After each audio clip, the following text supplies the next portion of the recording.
एक लड़की थी दीवानी सी, हमेशा मुस्कुराती थी, सबसे प्यार से बात करना, सबको दोस्त बनाती थी। प्यार मोहब्बत की बातों से शर्मा जाती थी, कोई लड़का प्रपोज करे तो भाग जाती थी। पढ़ने में भी अच्छी थी, पर सच कहूँ तो दिमाग से थोड़ी बच्ची थी।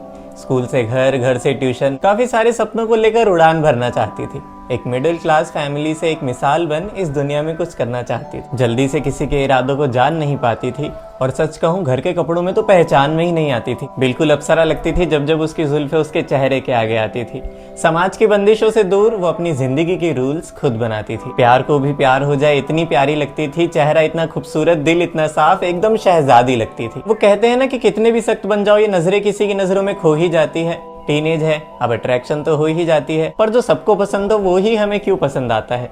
ये आई कैन फिक्स हिम वाला कॉन्फिडेंस न जाने कहां से आता है। और सही बात है, 10 को प्रपोज करो, एक तो पटेगी, और कोई ना भी पटी तो कम से कम दोस्त तो बनेगी। अब एक लड़का था जो दिखने में भी अच्छा लगता था और बातें ऐसी करता था कि बिल्कुल सच्चा लगता था। मासूम चेहरों पे प्यारी बदतमीजियां, अरे उम्र तो बस एक बहाना था। किसिंग, डेट्स, मेकआउट से आजकल सब नॉर्मल था।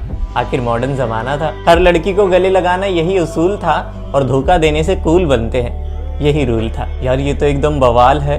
क्लेविस देख, तेरी वाली तो बिल्कुल माल है। इस फ्रेंड्स विद बेनिफिट्स वाले जमाने में कोई संस्कारी नहीं था, पर उसे क्या, उसका इन सब चीजों से लेना देना थोड़ी था। पर उसे क्या पता था कि ये मोहब्बत की आंधी यहाँ भी चलेगी। एक दिन आकर कहता, सुन क्या मेरी दोस्त बनेगी? और बस अनजान से दोस्त, दोस्ती से लगाव हो गया। होना क्या था, बेखबर कुछ बातों से उसे एक प्ले बॉय से प्यार हो गया। अब बातें होती सुबह शाम, रातें भी बीतते जगी। वक्त बीता कुछ इस तरह कि अब उसकी बदतमीजियां भी अच्छी लगने लगी। अब वो दोनों रिलेशनशिप में हैं, ये सबको पता चल चुका था, और उसे दिखाने के लिए ही सही शायद अब थोड़ा बदल चुका था। उसके पीछे वैसे बहुत लड़के पड़े थे, लेकिन उसे वही पसंद आया जो सबके पीछे पड़ा था। अब हया के पर्दों में उनकी पहली किस हो गई। वक्त बीता कुछ इस तरह कि अब उनकी डेट भी फिक्स हो गई। अकेले कुछ पल बिताने के लिए उसका दिल बड़ा बेकरार था।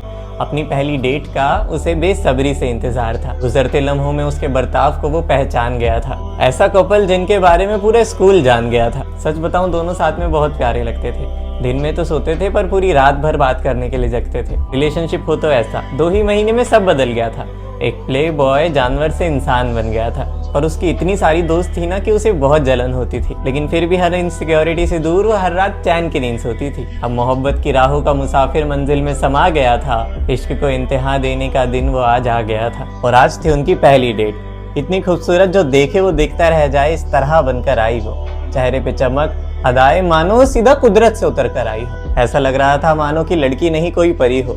सुंदरता इतनी ज्यादा कि जैसे फलक पर चढ़ी हो। इतनी खूबसूरत कि कोई भी शायर मानो पल भर में उस पर गजल बना दे। जल्दी से काला टीका लगाओ इससे पहले कि कोई नजर लगा दे। ऐसे हसीन चेहरे के पीछे तो क्या कुछ हो सकता है। एक पल को तो विश्वास ही नहीं हुआ कि कोई इतना खूबसूरत कैसे हो सकता है। आज वो अपने बाल खोल कर आई थी, पर घर पे झूठ बोल कर आई थी। लेकिन इतनी रोक टोक क्यों?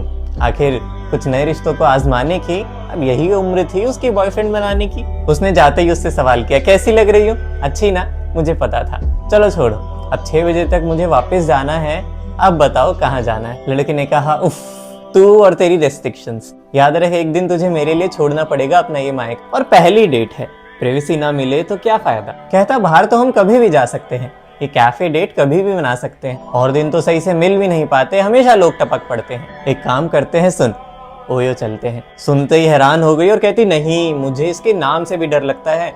कुछ भी हो, मुझे बहुत अजीब लगता है। वहां जाने की नाम से ही घबराने लगी, उसे कहीं और चलने के लिए मनाने लगी। पर न जाने वो क्यों जरा भी ना माना। उस भोली वाली नादान शहजादी ने उसे अभी भी न जाना। अब दोनों बैठकर एक दूसरे से प्यार भरी बातें कर रहे थे, एक दूसरे का फोन चेक करके लड़ रहे। बस किस के अलावा ज्यादा कुछ नहीं हुआ। गले लगाया एक दूसरे को और मांगी रब से दुआ। पर अचानक उसका सर चकराने लगा, आंखों के आगे धुंधलापन छाने लगा। देखते ही देखते वो अपने होश खो गई, और कुछ ही देर में वो बेहोश हो गई। बिल्कुल हैरान ना हुआ, उसकी मोहब्बत जमीन पर बेहोश होकर गिरी पड़ी थी, और होता भी कैसे। आखिर उसने कोल्ड ड्रिंक में बेहोशी की दवाई जो मिला रखी। करीब 2.5 घंटे बाद उसकी आंखें खुली तो उसने देखा कि वो ड्रामेबाज उसका सर सहला रहा था। तुमको क्या हुआ है, क्या हुआ है, कहकर चिल्ला रहा था। सर पे रखा हाथ और उसे उठाकर बिठाया, कुछ आंसुओं के साथ उसको अपने हाथों से पानी पिलाया। वो हड़बड़ाहट में उठी और टाइम देखा तो 6:15। घर वालों के डर की वजह से वो घबरा गई, बिना कुछ सोचे समझे जल्दी से घर आ गई। रात जब सवाल किया कि मुझे क्या हुआ था, तो तबीयत खराब कहकर उसे सुला दिया, और उसने भी सोचा शायद कमजोर हो गई हूँ मैं। बस इस बात को भुला दी। पर एक दिन मोहब्बत के बीच दगा कहाँ से आ गई। खुशियों के बीच एक बहुत बड़ी आंधी आ गई। अब एक दिन उनकी यूं ही बहस हो गई, पर उस बहस के बीच में न जाने वो क्यों रो गई। कहता तेरे जैसी बहुत लड़कियां चलाई है, और तू तो अभी बच्ची है, तू कहाँ से आई है। विश्वास करके पिरोई ये रिश्ते की डोर बड़ी मुश्किल से सहेजी थी। किस्मत से हार चुकी वो उसके पास उसी की कुछ तस्वीरें भेजी थी। दिल और दर्द के बीच ये कैसे हालात आ गए। खुद को इस हालत में देखकर उसके खुद के आंसू आ गए। मानो उसकी जिंदगी का सबसे चमकीला एक तारा टूट गया। पल दो पल में उसका मोहब्बत पर से विश्वास टूट गया। पल के तक ना झपका पाई, इतनी हैरान थी वो, कुछ बोला तक नहीं गया, जैसे बेजुबान थी वो। उसकी जुल्फे उसके चेहरे से हटा रहा था, एक दरिंदे की तरह उसका सीना दबा रहा था। खुद को ढककर रखने वाली वो उसके कपड़े उतार रहा था। एक छोटे से मजाक के पीछे किसी की जिंदगी बिगाड़ रहा था। अब वो उसे रोज मिलने बुलाता था। जब वो मना करती थी तो उसे उन तस्वीरों के नाम पे डराता था। मजबूरी में अपने हालातों से खेल रही थी वो। अंदर ही अंदर एक बहुत बड़े डिप्रेशन को झेल रही थी वो। अब वो अकेली हो गई थी। आंखों के नीचे डार्क सर्कल्स, अकेले रहना, मानो इस जिंदगी से हार चुकी थी वो। उसे नीचा दिखाने के लिए अब वो नई नई लड़कियों को दोस्त बनाता था। जब मना करती थी तो उसी के कैरेक्टर पे सवाल उठाता था। जहरीले कांटे रोज अपने बदन पे चुभवाती थी, ना चाहते हुए भी रोज वो अपना करवाती थी। सपनों के आशियाने पे आग लग गई थी। वो कौन सा मनहूस दिन था जब वो वहां गई थी। सबने समझाया था पर सबको नजरअंदाज करती रही। धोखा दगाबाजी से अनजान थी, इसीलिए उस पर विश्वास करती गई। अब वो इंसान जानवर में बदल गया था। मोहब्बत से मानो उसका विश्वास उठ गया था। सुंदर सा फूल मुरझा गया था, बाहरों से दूर जफा का दिन आ गया था। घर पे झूठ बोल के वो उससे जबरदस्ती मिलने जाती थी, और कोई रास्ता नहीं था, अंदर ही अंदर घुट जाती थी। हर बात का इल्जाम उसने खुद पर ही लगाया।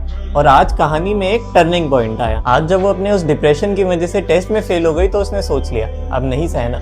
बस कर दिया मैसेज, अब मुझे नहीं रहना। मैं क्या सह रही हूँ, अब तुम्हें और नहीं समझा सकती, बहुत हुआ ये रिश्ता, अब मैं नहीं निभा सकती। ये दुनिया भुलाकर तुम पर विश्वास किया था, अपनी तरफ से हर वादा पूरा किया था। हमेशा आंसुओं की तस्बीह बनाकर पहनती रही, जो तू कहता रहा वो करती रही। मोहब्बत में दर्द की तकदीरें बेवजह मिलती है क्या? किसी को दिल से चाहने की ऐसी सजा मिलती है क्या? तुम नहीं समझ सकते कि मैं किस दर्द को गले लगा रही हूँ, पर अब और नहीं सह सकती, मैं जा रही हूँ। इसी के चलते उनकी एक बहुत बड़ी बहस हो गई और सूजी हुई लाल आंखें लेकर वो रोते रोते सो गई। सुबह उठी तो देखा पापा दरवाजा खटखटा रहे थे। फोन चेक किया तो दोस्तों के काफी ज्यादा कॉल्स आ रहे थे। आज की सुबह में बहुत कुछ अजीब था। रूठी सी तकदीरों में तन्हा सा नसीब था। कपड़े पहन रखे थे फिर भी अपने हाथों से अपना बदन छिपा रही थी। आईने के आगे खड़ी होकर लगातार आंसू बहा रही थी, मानो उसकी जिंदगी का सबसे चमकीला तारा टूट गया। प्यार इश्क मोहब्बत से उसका विश्वास उठ गया। ये तूफान कैसा जो एक जिंदगी तबाह कर दी थी। उस लड़के ने गुस्से में आकर कुछ फोटोज पोस्ट कर दी थी। उसने ऐसा क्यों किया, अरे कोई तो बता दे। आधे घंटे तक तो वो यही कोशिश करती रही कि बस कोई किसी न किसी तरीके से इन सबको मिटा दे। मानो नजर ही नहीं हट रही थी उन तस्वीरों पर से, किसी को बता भी नहीं सकती थी उस इज्जत के डर से। समझ ही नहीं आ रहा था कि अब करे तो करे क्या। इतना सब कुछ वो कर चुका था, अब जाकर उससे लड़े क्या। पढ़कर इंसान शर्मा जाए, ऐसी ऐसी बातें लिखी थी वहाँ। मन किया ऐसी जगह चली जाए कोई नहीं हो जहाँ। काफी देर तक जब वो बाहर न आई तो घर वालों ने उसे पुकारना शुरू किया।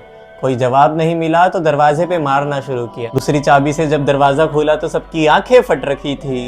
एक नन्ही सी जान उनकी आंखों के आगे पंखे पर लटक रखी थी। मजबूर अपनी जिंदगी से मदद किसी की वो ले न सकी। गहने की तरह इज्जत को पहन कर रखने वाली वो ये सदमा सह न सकी। दरवाजा खोलती तो कई सवाल सामने खड़े थे, वो कैसे सबका सामना करती। वो इस जाल में फंस चुकी थी, आखिर करती भी तो क्या करती। उसकी माँ एक सदमे में चली गई। पापा की गोद में खेलने वाली लाडली इस दुनिया से चली गई। एक ही रात में सब खराब हो गया। सिर्फ हवस और छोटे से मजाक की वजह से सब कुछ बर्बाद हो गया। बस एक बार उठ जा, बस एक बार उसके भाई पुकार रहे थे। उसके दोस्त उसे रो रो कर निहार रहे थे। ये सब क्या हो क्या गया था। सच में ये सब देखकर खुदा भी रो गया था। उस लड़के को तो जेल हो गई, पर उसका क्या जो अब वापस नहीं आ सकती। पहले की तरह स्कूल में आंसर्स नहीं बता सकती। सुहाना सफर चल रहा होता है, फिर अचानक तूफान आ जाते हैं। इस हवस की वजह से न जाने कितनों के जज्बात तबाह हो जाते हैं। इससे कुछ लोगों की लालसा तो मिट जाती है, पर औरों के लिए जीना नर्क हो जाता है। मुश्किल है समझना, पर किसी का हाथ पकड़ना और किसी का हाथ थामने में बहुत फर्क होता है। पहले खुद ही हजारों वादे करवाते हैं, कमर पकड़ते पकड़ते वो ब्रा के हुक तक पहुंच जाते हैं। आंख बंद करके किसी पे विश्वास मत करना, और अपने मजाक और अपनी हवस के पीछे किसी की जिंदगी खराब मत करना। दिल में कोई बातें हो तो किसी अपने को जरूर बताना, और मोहब्बत करना गुनाह नहीं है, बस जिसको भी अपनाना आजमा कर अपनाना। Thank you so much. मेरा चैनल सब्सक्राइब कर दो, ऐसी बहुत सारी कहानियाँ मैं तुम्हारे लिए लिखता रहूँगा। Thank you so much.